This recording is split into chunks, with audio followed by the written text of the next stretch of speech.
हे जे काही संकट आहे त्याच्यावर माझा बळीराजा काम करत असताना अडचणी येत आहेत, सगळ्या काही गोष्टी होत आहेत, मार्ग काढण्याचा प्रयत्न आम्ही करतोय। त्याच्यातून माझा बळीराजा कसा परत उभा राहील याही बद्दल आम्ही त्यांना पॅकेज दिलेलं आहे। मी सकाळी मुंबईवरून आलो नांदेड एअरपोर्टला, त्यावेळेस कलेक्टर, एसपी, सीओ, महानगरपालिका आयुक्त सगळे अधिकारी भेटले। मी सर्वांना विचारलं की तुम्ही पंचनामे केलेले प्रस्ताव जे पाठवले ते सगळेच्या सगळे मंजूर करून आम्ही पाठवलेले ते ज्याच्या त्याच्या अकाउंटला गेले का? ई-केवायसीच्या बद्दलचा थोडासा प्रश्न आहे।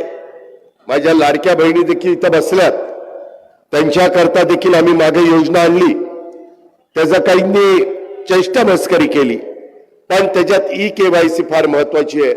आज राष्ट्रवादी काँग्रेस पक्षामध्ये आलेल्या सर्व मान्यवरांना मला सांगायचंय, बाबांनो, ज्या भागातल्या तुमच्या माझ्या भगिनीची ई-केवायसी झाली नसेल त्यांनी ती ई-केवायसी करण्याच्या करता त्या भगिनीला मदत करावी आणि तिला तिचे हक्काचे जे काही पैसे आपण महिलाला पाठवतो, संजय गांधी निराधारचे पाठवतो, श्रावणबाळ योजनेचे पाठवतो, माझ्या दिव्यांग बांधवांना आम्ही पैसे पाठवतो, त्या सर्वांचे पैसे वेळच्या वेळी येतात का नाही? कारण मी अर्थमंत्री म्हणून काम करत असताना ह्या गरीब घटकाचे, ह्या ज्यांना खऱ्या अर्थाने त्याची गरज आहे अशा माझ्या सहकाऱ्यांचे पैसे वेळेमध्ये जाणं आणि त्यांच्या संसाराला काही ना काही हातभार लागणं हे आमचं सगळ्यांचं कर्तव्य आहे।